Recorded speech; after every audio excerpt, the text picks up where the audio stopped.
Hello friends, welcome back to our new video. आज हम बात करेंगे इम्पोर्टेंट क्वेश्चंस क्लास 11th के लिए। क्लास 11th में केमिस्ट्री के क्या क्या इंपॉर्टेंट क्वेश्चन होंगे अभी हमारे फाइनल टर्म्स में।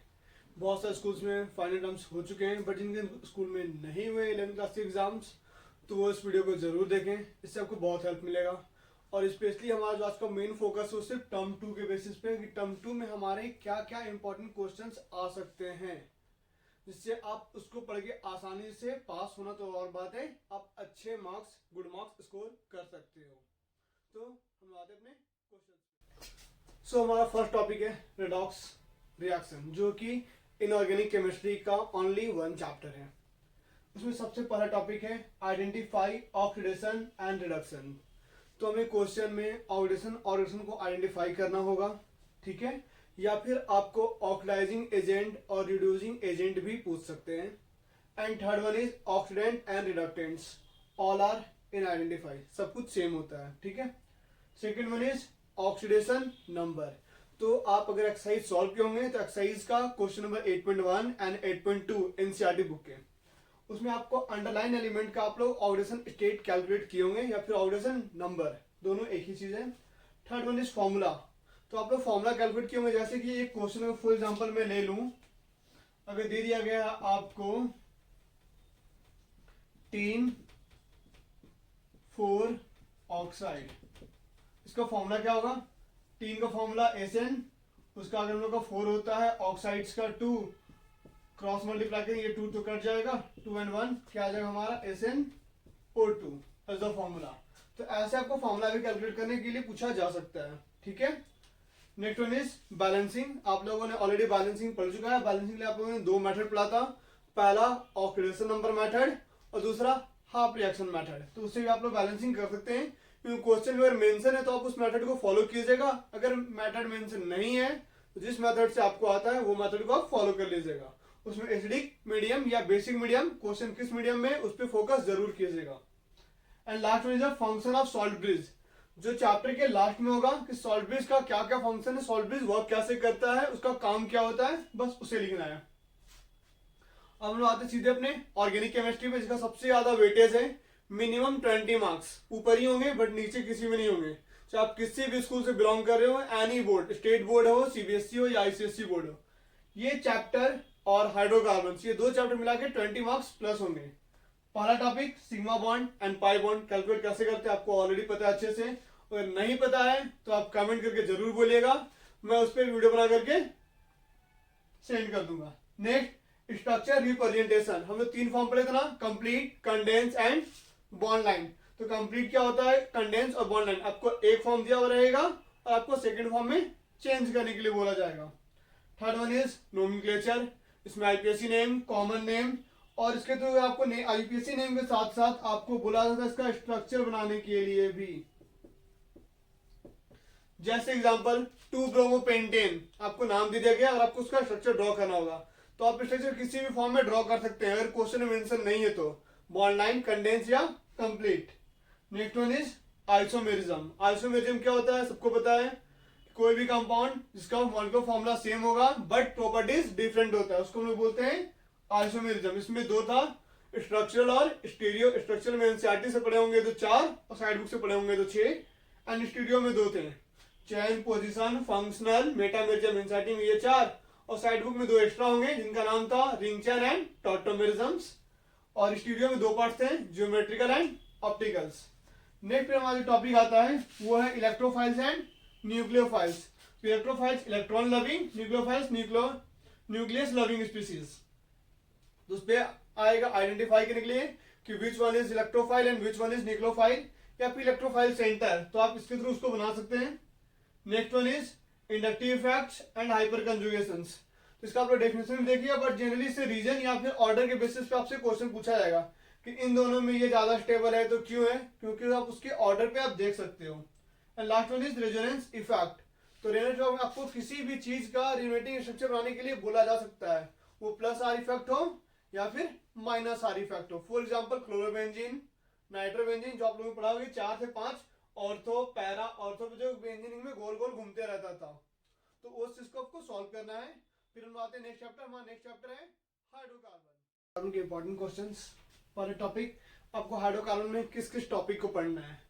आपको आईपीएसी नेम पढ़ना होगा, आइसोमेरिज्म कोई भी आपको फॉर्मूला दिया जाएगा जैसे कि C5H12 या फिर C5H10 C5H8 अल्केन एल्कीन या एल्काइन। तो आप ध्यान से देखिएगा, आपको क्वेश्चन में मेंशन किया हुआ रहेगा। जैसे कि मैंने एक क्वेश्चन दिया है, इसमें क्लियरली मैंने मेंशन कर दिया ये ग्रुप कैसा ग्रुप है, अल्केन ग्रुप का ये क्वेश्चन है। ठीक है, ऐसे वो क्वेश्चन मेंशन रहेगा, अल्केन है, एल्कीन है या फिर एल्काइन है, तो उस पर फोकस कीजिएगा। उससे कितने आइसोमर बनेंगे और सबका आईपीएसी नेम भी लिखिएगा अच्छे से। देन प्रिपरेशन, आप लोग अल्केन का, एल्कीन का, एल्काइन का और बेंजीन का चारों का सारा प्रिपरेशन को एक बार पढ़ के जरूर जाइएगा, क्योंकि आपको प्रिपरेशन से complete the following reactions, convergence and name reactions सारे क्वेश्चंस अराइज हो सकते हैं प्रिपरेशन और केमिकल रिएक्शन से। जैसे कि मैंने कुछ क्वेश्चन भी दिया हुआ है, जैसे कि राइट और डिस्क्राइब द फॉलोइंग या शॉर्ट नोट्स या नेम रिएक्शंस किसी भी नाम से दिया जाएगा और क्वेश्चन में क्लियरली आपको साइंटिस्ट का नाम लिखा हुआ मिलेगा। जैसे वुड रिएक्शन जो आपका हमेशा सोडियम के साथ होता है और ड्राई ईथर के प्रेजेंस में होगा, आपका हमेशा प्रोडक्ट को डबल कर देता है। सेकेंड कोल्ड इलेक्ट्रोलाइसिस या कोल्ड इलेक्ट्रोलाइटिक, कोई कोई बुक में डिफरेंट डिफरेंट लिखा है, मैंने दोनों नाम लिख दिया ताकि आप कंफ्यूज ना हो। इसमें इसको हम लोग इसका दूसरा नाम भी एक और डी कार्बो ऑक्साइलेशन रिएक्शन। डी मतलब रिमूव करना, कार्बो ऑक्साइलेशन दैट मीन्स कार्बन और ऑक्सीजन दोनों निकल जाएगा कार्बोक्सिलिक एसिड से और सिंपल आपका अल्केन बन जाता है। थर्ड स्टेट खलास इफेक्ट या एंटी मार्कोव-निकोव रूल्स। तो एंटी मार्कोव-निकोव रूल्स या फिर मार्कोव-निकोव रूल्स, तो आप लोग दोनों रूल्स को ध्यान से पढ़िएगा, मार्कोव-निकोव रूल्स को भी और एंटी मार्कोव-निकोव रूल्स को भी। नंबर 4 फ्रीडल-क्राफ्ट रिएक्शन, इसमें दो पार्ट्स हैं, फ्रीडल-क्राफ्ट एल्काइलेशन और फ्रीडल-क्राफ्ट आपका असाइलेशन, जो कि आपको मिलेंगे हाइड्रोकार्बन के last topic electrophilic substitution reactions में। Last one is aromaticity. Aromaticity क्या होता है कि कौन से कंपाउंड में एरोमेटिक है और नहीं है, पहचानिए कैसे। उसके लिए 3 रूल था ना। पहला रूल क्या था, साइक्लिक होना चाहिए, दूसरा डबल बॉन्ड होना चाहिए और तीसरा हक्कल्स रूल को फॉलो करना चाहिए, जिसको आप लोगों ने पढ़ा होगा। प्लेनेटरी होना चाहिए, डी लोकलाइज होना चाहिए और ओबे Huckel's rule. 4n+2 pi electron, जहां पे आपका पॉजिटिव इंटीजर था 1 2 3 4 5 6 एक्सेट्रा। ये क्वेश्चन, ये दूसरा आपको पॉसिबल आइसोमर एक फॉर्मूला दिया गया C6H14, इससे कितना आइसोमर बनेगा, इससे 5 बनता है ऐसे एग्जांपल के लिए, और सबका आपको आईपीएसी नेम लिखना था।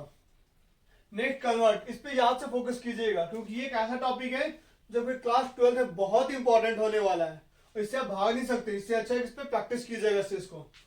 ठीक है, इसमें जो जो इंपॉर्टेंट है इस चैप्टर के लिए और आपके क्लास 11 के फाइनल के लिए, उसके लिए टॉपिक है। क्लोरोइथेन से ब्यूटेन, आपको देखिए यहाँ पे 2 से 4 कार्बन करना है, मतलब कौन सेक्शन था जो आपका डबल करता था, ओड्स।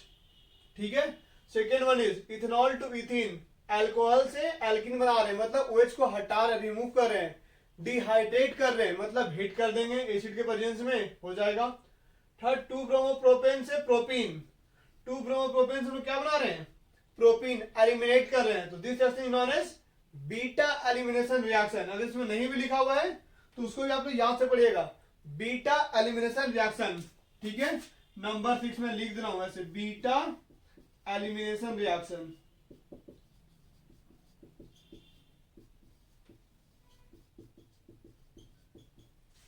ठीक है, ये भी बहुत इंपॉर्टेंट रिएक्शन है बीटा एलिमिनेशन रिएक्शन, जो आपका हमेशा हाइड्रोजन ग्रुप को एलिमिनेट करके डबल बॉन्ड का फॉर्मेशन करता है। ठीक है, नेक्स्ट वन फिर क्या हुआ उसके बाद, ethyne to benzene aromatization reaction, जिसको हम वहां पे एरोमेटिक कर देते हैं। इथाइन को 3 मोल ले लीजिएगा और रोटेट करके बहुत ही हाई टेम्परेचर पे 873 केल्विन पे ये होता है, और कोई भी आप कैटलिस्ट इसमें ले सकते हैं जो आपको ऑक्सीडाइज करता हो, जैसे कि V2O5, MO2O3, molybdenum oxides, vanadium oxides etcetera. Next benzene to nitrobenzene, ये भी आपका इलेक्ट्रोफिलिक सब्स्टिट्यूशन का ही पार्ट है, नाइट्रेशन रिएक्शंस का। ठीक है, देन आपको एक पैटर्न ये भी है, कंप्लीट द फॉलोइंग रिएक्शंस। आपको आधा दिया हुआ रहेगा और आधा आपको कंप्लीट करने के लिए बोला जाएगा, और पर साइड इफेक्ट यही आपका एंटी मार्कोव-निकोव रूल्स को दिखाता है। तो इसमें क्या होगा, उल्टा नॉर्मल केस में था कि जिसके पास ज्यादा हाइड्रोजन वहां हाइड्रोजन ज्यादा था, डबल बॉन्ड टूटता था, बट पर साइड में उल्टा होगा, तो कहा जाएगा H आपका आएगा बीच में और Br आएगा आपका कॉर्नर में। ठीक है, ये हो गया 3 चैप्टर। अब लोग आते हैं अपने फिजिकल पे, फिजिकल में हमारे 2 चैप्टर पढ़ने हैं, चैप्टर नंबर 1 थर्मोडायनेमिक्स और चैप्टर नंबर 2 इक्विलिब्रियम। तो अब हम आते हैं इन 2 चैप्टर के इंपॉर्टेंट क्वेश्चन और टॉपिक्स पे। फिजिकल क्वेश्चन है थर्मोडायनेमिक्स एंड इक्विलिब्रियम, उसका क्वेश्चन क्या क्या है, टॉपिक क्या क्या इंपॉर्टेंट है। तो ये सब टॉपिक आपको डेफिनेशन टर्म्स देखना है और ये सबका numericals. Clear? First law of thermodynamics और उसका एप्लीकेशन। तो जो फर्स्ट लॉ ऑफ थर्मोडायनेमिक्स का एप्लीकेशन है वही आपका सेकंड लॉ ऑफ थर्मोडायनेमिक्स है। सेकंड वन है हेस लॉ। हेस लॉ क्या था पता है आप लोगों को कि ए से बी जाने पे जो एनर्जी लगेगा, अगर आप रूट चेंज भी करते हो, पाथ चेंज भी करते हैं, ए से सी, सी से डी, डी से बी आ रहे हैं वापस, ए से बी या डी से पूरा ए से बी आ रहे घूम करके, तो एनर्जी आपको लगेगा वो सेम लगेगा, वही था आपका Hess law. Third one is derivation है। डेरिवेशन करना आपको किसका, CP minus CV equal to R. Fourth भी डेरिवेशन है जो आपका enthalpy, delta H enthalpy, delta U internal energy, delta N gas के फॉर्म में, मतलब प्रोडक्ट में आपको कितना मोल गैस है और रिएक्टेंट में कितना मोल गैस है, प्रोडक्ट माइनस रिएक्टेंट कर दीजिएगा। आर आपका है आइडियल गैस कांस्टेंट, वैल्यू आप लोगों को पता है 8.314, बट अगर आपको वहां पे एनर्जी किलो जूल में होगा तो इसमें 10⁻³ ले लीजिएगा आर की वैल्यू पे। Capital D is always temperature. Next adiabatic process क्या होता है, जो आपका हीट को फ्लो होने एक बॉडी से सेकंड बॉडी में क्रॉस करने नहीं देता है। नेक्स्ट एंट्रोपी, एंट्रोपी का सिंबल होता है डेल्टा एस। डेल्टा एस से हम एंट्रोपी को रिप्रेजेंट करते हैं। ठीक है, एंट्रोपी का मीनिंग क्या होता है, डिग्री ऑफ रैंडमनेस। जितना ज्यादा आप टेम्परेचर बढ़ाइएगा तो आपका डिग्री ऑफ रैंडमनेस भी उतना ही ज्यादा बढ़ेगा, तो आपका जो एंट्रोपी होता है वो डायरेक्टली प्रोपोर्शनल हो जाता है हीट के लिए। Next intensive properties and extensive property. Intensive property क्या होता है, इंटेंसिव प्रॉपर्टी हमारा वैसा प्रॉपर्टी है जो हमारे क्वांटिटी पे डिपेंड नहीं करता है, और एक्सटेंसिव प्रॉपर्टी हमारे क्वांटिटी पे डिपेंड करते हैं। जैसे कि एक रूम है या फिर ये बोर्ड है, अगर इस बोर्ड को मैं 2 हिस्से में बांट दिया हूं तो इस बोर्ड का आधा का मास m/2, second mass m/2, volume v/2, but temperature दोनों में सेम रहेगा, डेंसिटी दोनों में सेम रहेगा। तो टेम्परेचर, डेंसिटी, इंटेंसिव, जो चेंज करेगा वो एक्सटेंसिव। न्यूमेरिकल्स किसका किसका देखना आप लोगों को, फर्स्ट लॉ में कैलकुलेट इंटरनल एनर्जी। फॉर्मूला क्या हमारा, internal energy delta U equal to Q plus W. Clear? यहाँ पे हीट है और वर्क है। Next reversible process. Reversible process में उसका फॉर्मूला क्या है, वर्क डन जब होगा आपका रिवर्स होगा, then formula -2.303 nRT log VF by VI। 2.303 n का वैल्यू पता ही है आप लोग को, नंबर ऑफ मोल्स कितना चेंजिंग हुआ था, R ideal gas constant, T temperature, log final volume divided by initial volume. और आप लोग को लॉग का वैल्यू क्वेश्चन में मेंशन होगा, नहीं तो आप अपने टीचर से लॉग टेबल मांग सकते हैं। Next enthalpy. इंथैल्पी का formula delta H equal to internal, वहां पे एनर्जी है delta U plus delta N RT, जिसको आप लोगों ने ऊपर डेरिवेशन में प्रूफ किया था। इसके बेसिस पे भी न्यूमेरिकल को अच्छे से देख लीजिएगा। Next Gibbs energy. तो गिब्स एनर्जी जो था मेरा उसमें 3 कंडीशंस आते हैं, पहला नेगेटिव, दूसरा पॉजिटिव और थर्ड इक्वल टू 0। अगर आपका वैल्यू नेगेटिव आ रहा है दैट मीन्स रिएक्शन आपका स्पॉन्टेनियस होगा, अगर पॉजिटिव आ रहा है दैट मीन्स नॉन स्पॉन्टेनियस है, और अगर 0 आ रहा है दैट मीन्स रिएक्शन आपका इक्विलिब्रियम स्टेट पे है। क्लियर? अगर नेगेटिव आएगा मतलब आपका स्पॉन्टेनियस होगा, पॉजिटिव आएगा मतलब नॉन स्पॉन्टेनियस होगा, और अगर आपका 0 आ रहा है मतलब इक्विलिब्रियम पे होगा।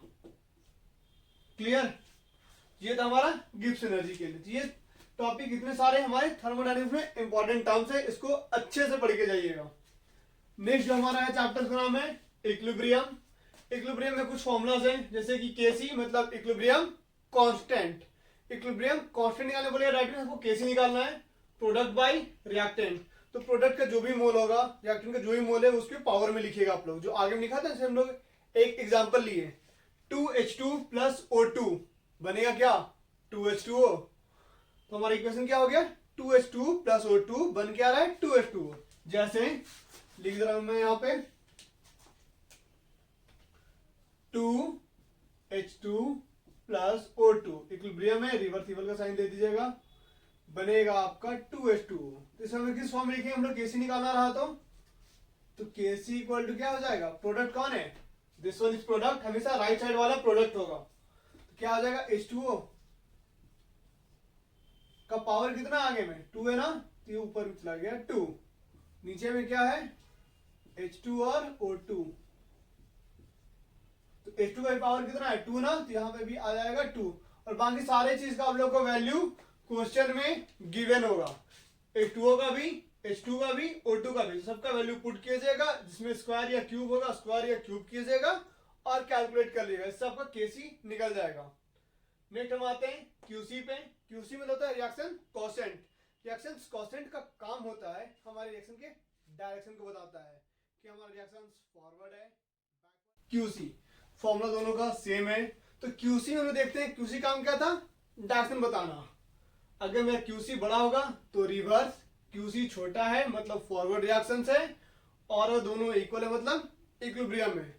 और कुछ इंपॉर्टेंट डेफिनेशन टर्म्स जिसको आप याद करना बिल्कुल ना भूलें। ली चैटर प्रिंसिपल जो बताता है कि किस किस फैक्टर्स पे आपका इक्विलिब्रियम डिपेंड करता है, जैसे कि एंडोथर्मिक कब होगा, एक्सोथर्मिक कब होगा, और डिटेल्स बताता ली चैटर प्रिंसिपल, तो अच्छे से इसको पढ़िएगा। Second, Arrhenius concept of acid and base. Arrhenius क्या कॉन्सेप्ट दिया था, जो H प्लस आयन देगा वो एसिड, और जो OH माइनस आयन प्रोड्यूस करेगा वो बेस होता है। तो डेफिनेशन अच्छे से पढ़िएगा। Next, Bronsted Lowry acid base concept.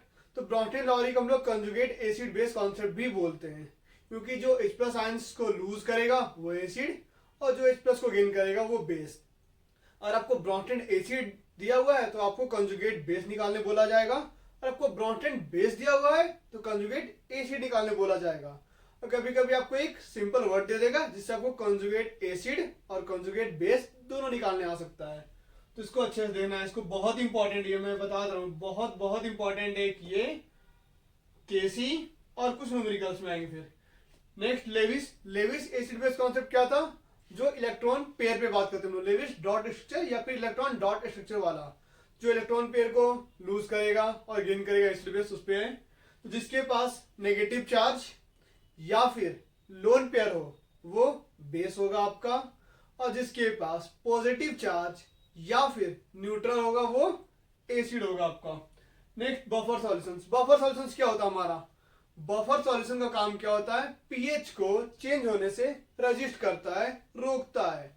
ठीक है, अगर मेरा कोई सॉल्यूशन एसिड है तो उसको एसिड ही रहने देगा, अगर वो बेस है तो बेस ही रहने देगा उसको।